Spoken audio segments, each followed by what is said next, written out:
adalah malam Lailatul Isra wal Mi'rajnya baginda besar Nabi Muhammad sallallahu alaihi wa alihi wa sahbihi wasallam, di mana beliau mendapatkan kedudukan yang tertinggi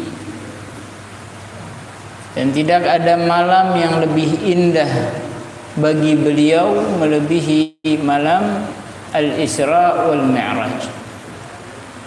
Karena di malam itu beliau baginda besar Nabi Muhammad berjumpa dengan sang kekasih, yaitu Allah Subhanahu wa taala. Nabi alaihi salatu wassalam berjumpa dengan Allah dengan menggunakan seluruh pakaiannya dan jasadnya. Dan ini pendapat sebagian besar ulama mengambil pendapat Sayyidina Abdullah bin Abbas. Dan menurut Sayyidatuna Aisyah alaiha ridwanullah bahwa Nabi Muhammad Isra dan Mi'raj dengan ruhnya tanpa jasadnya.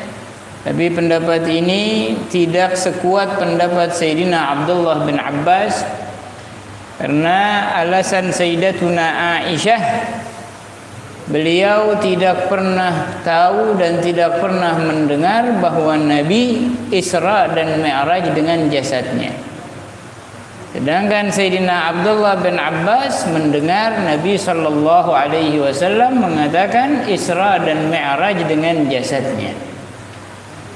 Maka kenapa pendapat Sayyidina Abdullah bin Abbas lebih kuat? Karena beliau mengutarakan sesuatu dengan ilmu, dengan pengetahuan, sedangkan Sayyidatuna Aisyah karena ketidaktahuan. Maka dari itu Sayyidina Syekh Yusuf An-Nabhani beliau mengatakan, ala ra'si hadzal kaun na'lu Muhammadin. Di atas seluruh jagat alam ini ada sendalnya baginda besar Nabi Muhammad.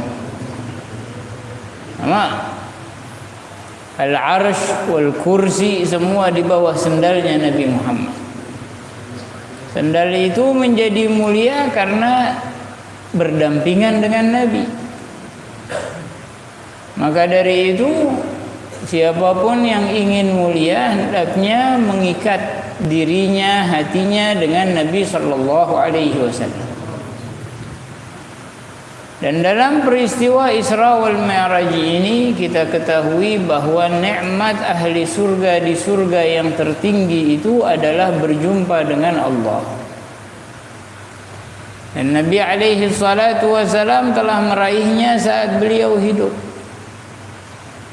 Kalau orang sudah meraih puncak kesuksesan, gak bakal mau lagi turun ke bawah.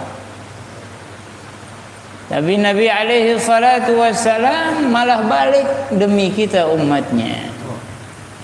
Dan beliau tahu di Makkah bakal diganggu. Beliau sudah tahu karena saat perjalanan Isra lewat Madinah dan dikasih tahu sama malaikat Jibril, di situ tempat engkau hijrah. Beliau tahu akan diusir oleh kaumnya. Beliau tahu beliau akan diperangi, beliau akan disakiti. Tapi beliau rela untuk kembali demi kalimat la ilaha illallah Muhammadur Rasulullah sallallahu alaihi wasallam. Hendaknya bagi kita menjaga kalimat tersebut, menjaga keislaman kita apapun alasannya. Wala tamutunna illa wa antum muslimun. Sebesar apapun dosa kita, sehina apapun diri kita, bila kita meninggal dalam keadaan Islam, maka itu keberuntungan yang besar. Lebih untung lagi jika kita jaga diri kita untuk selalu taat kepada Allah Subhanahu wa taala. Maka dari itu ma'asyiral muslimin, karena Nabi sallallahu alaihi wasallam begitu mencintai umatnya, Allah pun ngasih hadiah untuk kita. Ngasih hadiah berupa salat 5 waktu yang tadinya 50 waktu. berkat Nabi Musa alaihi salam berkurang menjadi 5 waktu. Di sini juga kita harus pahami bahwa yang mati pun bisa memberikan manfaat kepada yang hidup. Nabi Musa udah meninggal, ngasih manfaat buat kita. Kalau enggak 50 waktu, kapan kerjanya, kapan makannya ya? 5 waktu aja kayaknya cepet. Gimana kalau 50 waktu? Tapi Allah Subhanahu wa taala menjadikan 5 waktu tersebut sama pahalanya dengan 50 waktu. An-Nabi alaihi salatu wassalam bercerita kepada kaum Quraisy, bahwasanya semalam saya Isra dan Mi'raj. Baru cerita Isra dari Masjidil Haram ke Masjidil Aqsa, Nabi Muhammad dibilang bego, gila, khayal dan yang lain-lain. Karena hal itu hal wajar, hal itu hal yang tidak diterima dengan logika. Kalau misalnya sekarang saya mengatakan semalam, saya berangkat umroh, sekarang udah balik. Udah ada pesawat nih, masih dibilang khayal nih orang. Kayaknya udah mulai gila nih. Betul apa enggak? Manusiawi. Nah, disinilah Allah menguji siapa yang beriman, siapa yang kafir. Ini ujian besar bahkan kepada para sahabat Nabi Sallallahu Alaihi Wasallam. Di antara mereka ada yang tercengang dengan kisah Nabi ini. Melihat sebagian sahabat sudah mulai gundah, sudah mulai terpengaruh. Mereka mendatangi sosok Abu Bakar As-Siddiq, orang yang setia dengan Nabi. Karena kalau Abu Bakar keluar, yang lain pasti ikut. Didatangilah Sayyidina Abi Bakar As-Siddiq, diceritain tuh Muhammad tuh temanmu tuh. Tadi ngumpulin kita bilang habis apa? Ke Baitul Maqdis. Bla bla bla, dihina-hina Nabi Muhammad. Apa kata Sayyidina Abi Bakar? Andai kata yang mengatakan Muhammad bin Abdullah, lebih dari itu aku percaya. Ada imannya Abu Bakar, makanya dijulukin As-Siddiq. Orang yang sangat percaya dengan baginda besar Nabi Muhammad sallallahu alaihi wasallam. Dalam peristiwa Isra wal Mi'raj ini juga diajarkan dalam peristiwa ini untuk kita mengikat diri kita dengan salaf kita yang saleh, baik dari kalangan anbiya dan siddiqin. Karena Nabi alaihi salatu wassalam saat Isra mengunjungi para nabi, ziarah ke magam Nabi Sayyidina Musa alaihi salam, mendatangi rumah kelahiran Nabi Isa alaihi salam, dan di Baitul Maqdis dikumpulkan dengan para anbiya. Nabi Muhammad walaupun ja'al akhiru muqaddamun, walaupun datangnya belakangan tapi didepankan sama Allah Subhanahu wa taala. Dan di setiap langit bertemu dengan nabi, dengan nabi, dengan nabi. Nah, itu menunjukkan bahwa kita harus ada irtibat, ikatan yang kuat dengan salafun salih. Dan Sayyidil Imam Abdullah bin Alawi Al-Haddad beliau mengatakan, ana darbul wasitah ila salaf. Aku adalah jalan perantara menuju salaf. Ma had yasil ila salafih illa biwasitati. Enggak ada yang bisa sampai kepada salafnya kecuali melalui aku. Hadza Imam Abdullah bin Alawi bin Muhammad Al-Haddad alaihi ridwanullah. Maka dan kita enggak sampai kepada Imam Haddad kecuali dengan mengambil ilmu dari guru ke guru sampai kepada beliau.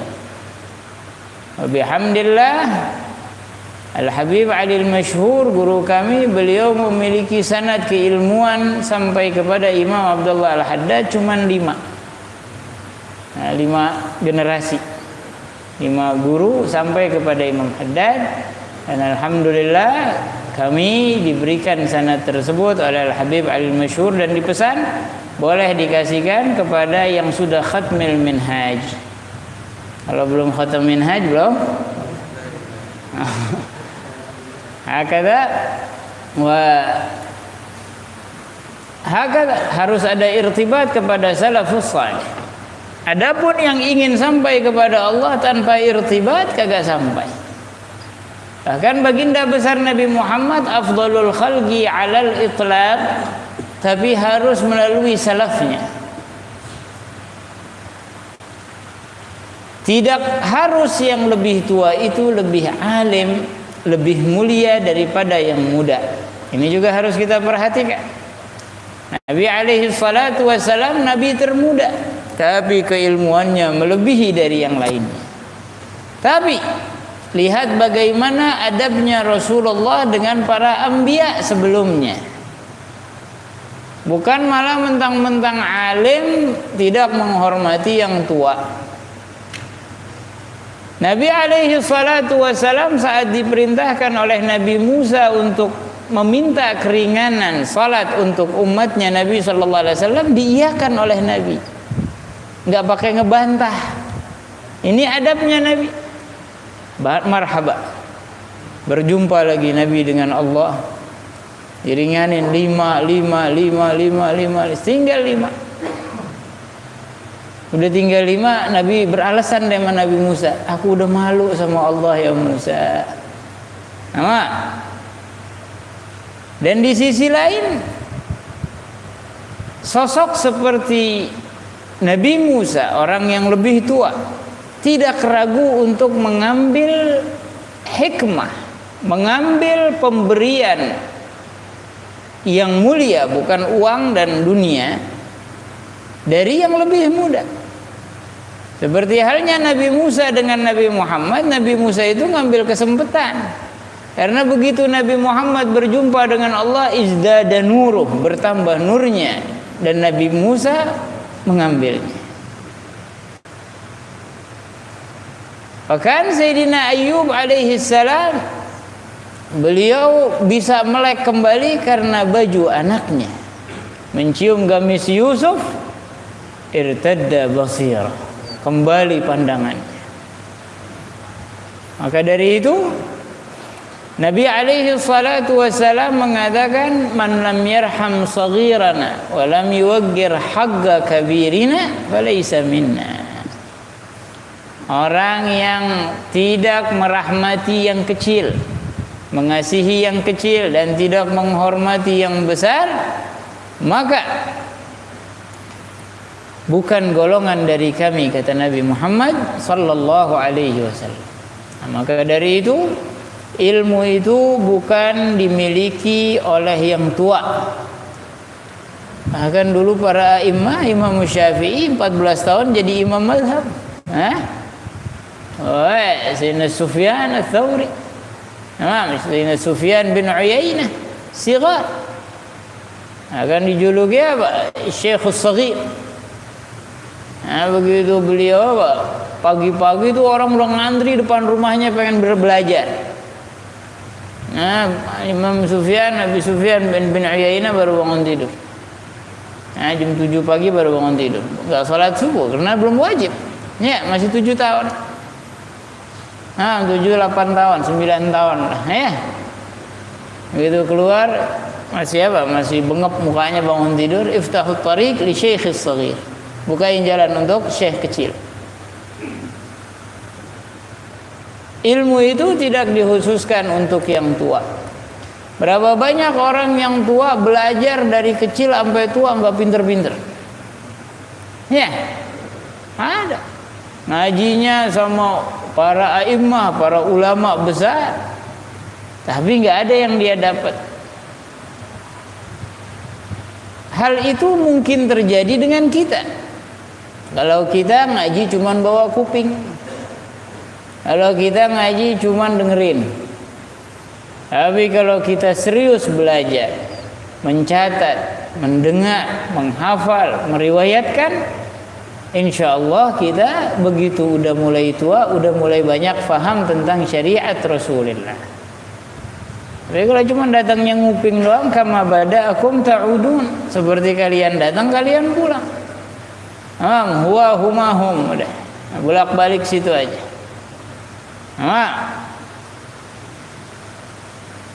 Tapi kalau orang yang belajar dengan serius, maka mereka akan meraih ilmu yang banyak.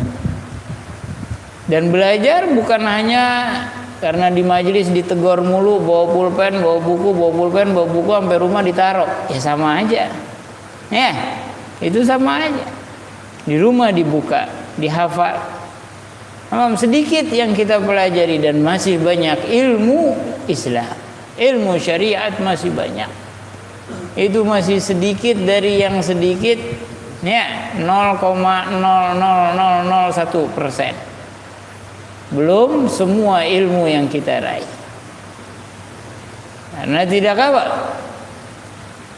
Ilmu itu tidak mudah diraih. Bisa kita meraih ilmu sedikit, kita amalkan dengan iman dan taqwa, maka Allah akan mengajarkan kita ilmu ladunni. Wattaqullaha wa yu'allimukumullah. Dan bertakwalah kalian kepada Allah, maka Allah akan mengajarkan kalian. Setelah itu Nabi alaihi salatu wassalam hijrah ke Madinah. Sampai di Madinah mulai banyak orang-orang Islam. Nabi pengen mereka kumpul salatil jamaah. Maka diajak musyawarah sebagian sahabat, tanya bagaimana cara mengumpulkan orang untuk salat. Ada yang mengatakan tiup trompet aja ya Rasulullah, kayak Nasara. Ada lagi saran yang lain, pukul lonceng kayak orang Yahudi. Ada lagi saran yang lain, kata Nabi, bakar api ya Rasulullah seperti orang Majusi.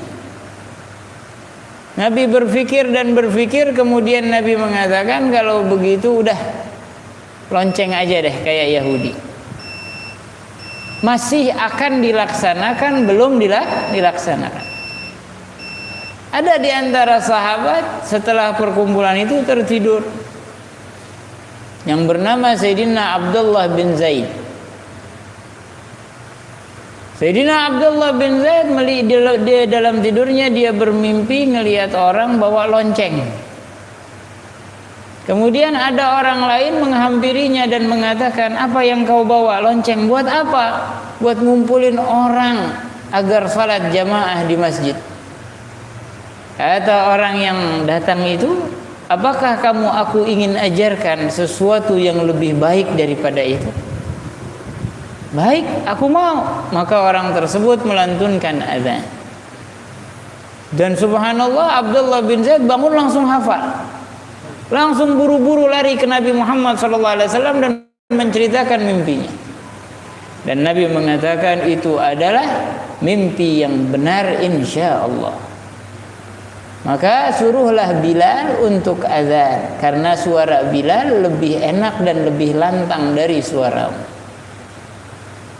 Maka dibisikin sama Abdullah bin Zaid, Sayyidina Bilal yang teriak, Allahu Akbar, Allahu Akbar, Allahu Akbar, Allahu Akbar, sampai akhir. Begitu dengar azan, Sayyidina Umar kaget, keluar dari rumahnya sambil menarik ridanya, saking buru-burunya. Mendatangi Nabi SAW dan mengatakan, ya Rasulullah, baru saja aku mimpi kata-kata tadi ya Rasulullah. Maka Nabi mengatakan, alhamdulillah. Dan ditetapkan oleh Nabi SAW panggilan azan, panggilan salat dengan azan, enggak lagi dengan lonceng wala apapun itu. Namun akan hilang azan ini di akhir zaman, karena selagi masih ada azan enggak kiamat-kiamat. Makanya jangan heran ada orang yang pengen batasin azan, ada orang yang pengen ngecilin mikrofon. Jangan heran. Yang penting jangan kita penyebab terhentinya azan. Makanya Nabi alaihi salatu wassalam menyerukan kepada kita di akhir zaman ini yang penuh fitnah agar kita memperhatikan diri kita sendiri. Sama. Dan rugi orang yang menjadi pelopor untuk mengatur azan lah, ya, mengecilkan suara dan yang lain-lainnya gara-gara segelintir orang. Nah, harusnya di mana kita tinggal kita tahu diri.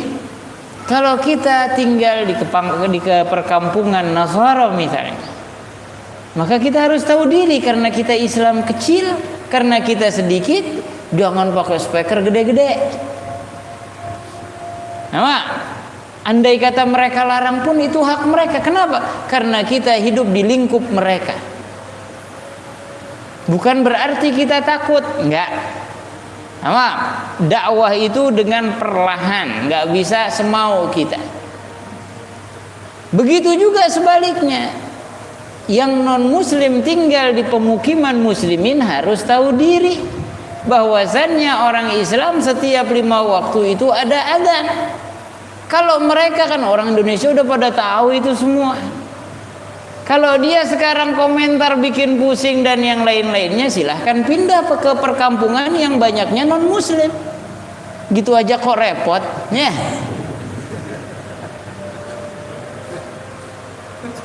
Maka dari itu hendaknya kita sebagai muslimin, mukminin tetap menjaga syariat Rasulullah sallallahu alaihi wasallam dengan sebijak mungkin tanpa memperkeruh keadaan.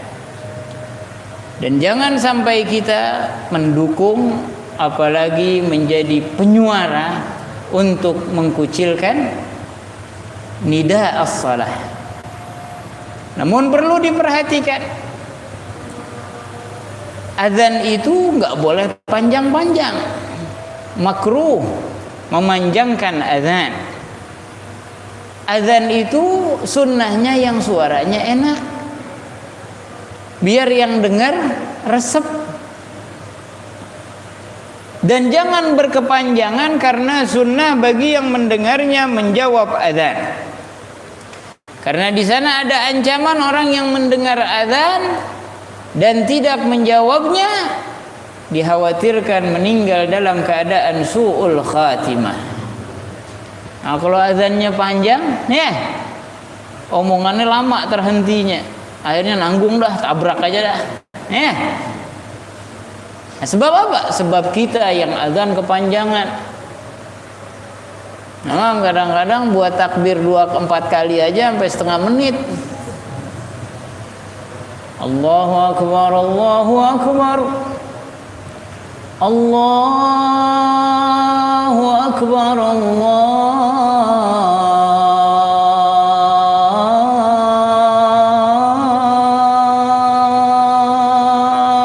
akbar. Panjang amat. Nah, hatta di ilmu tajwid nggak ada tuh mat sampai panjang begitu. Ini bukan lagi apa, tarik suara. Ya, ini nida as-salah. Allahu akbar, Allahu akbar, Allahu akbar, Allahu akbar. Asyhadu an la ilaha illallah. Gak usah panjang-panjang. Jadi cepat, adzan itu cepat, orang juga enak jawabnya dan semuanya kebagian pahala. Giliran qomat cepet-cepet banget, ya. Allahu akbar, asyhadu an la ilaha illallah, asyhadu anna. Sunnah setiap kalimat di qomat itu dijawab seperti halnya adzan. Gak usah kecepatan juga. Memang sunnah qomat lebih cepat daripada adzan, tapi bukan cepet-cepet. Ya, orang Indonesia ini kalau dengar cepat berarti cepet-cepet. Mayit mati malam pagi dikuburin, itu cepet-cepet namanya, bukan cepat.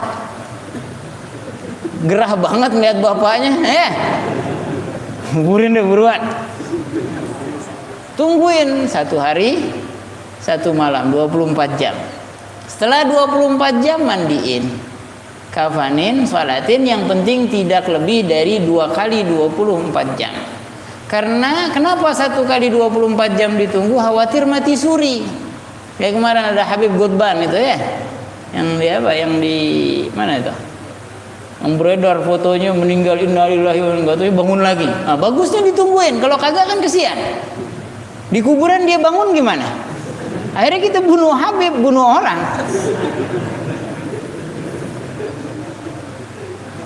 Maka dari itu ada mati suri ya, kayak tukang sapunya siapa? Sunan Ampel sampai berapa kali meninggal. Nah, Jidaipah dulu istrinya Abid, ya istrinya guru kami Abid, jidanya Habib Ahmad. Nah, jidanya Habib Ahmad bin Hasan bin Saleh Al-Habsyi. Ya, berapa kali mati suri. Nah, kalau misalnya kita mati suri terus dikuburin gimana rasanya? Mau dobrak papan ketiban tanah, ya.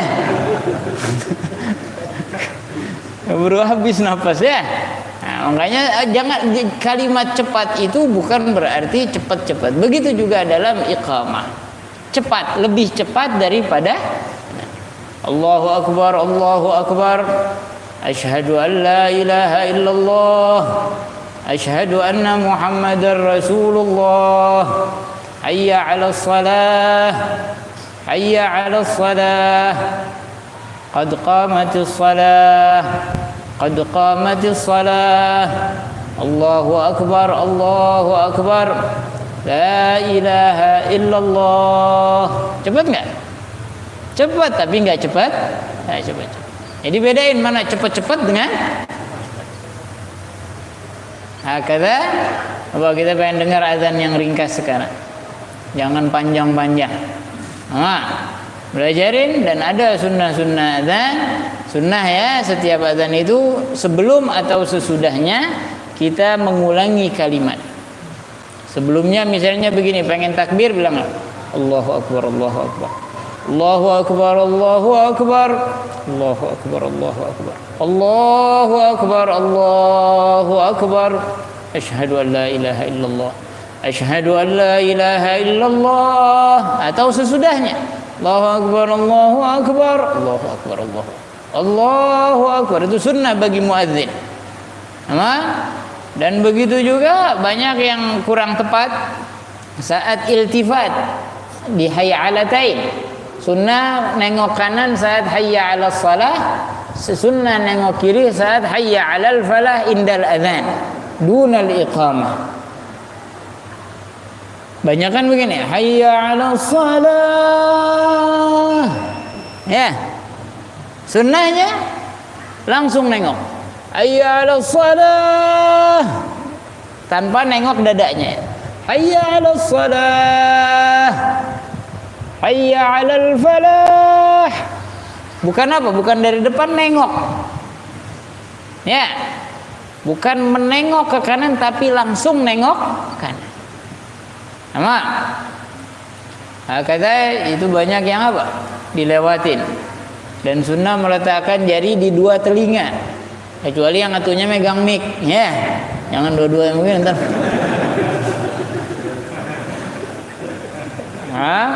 Kenapa sunnah megang telinga? Supaya suaranya lebih lantang. Kayak qori itu kalau udah tinggi, langsung apa? Nutup kuping. Soalnya kalau apa? Kalau nutup kuping itu suara tambah tinggi. Kalau ada kejepit dikit dia nggak dengar. Wallahu a'lam hada.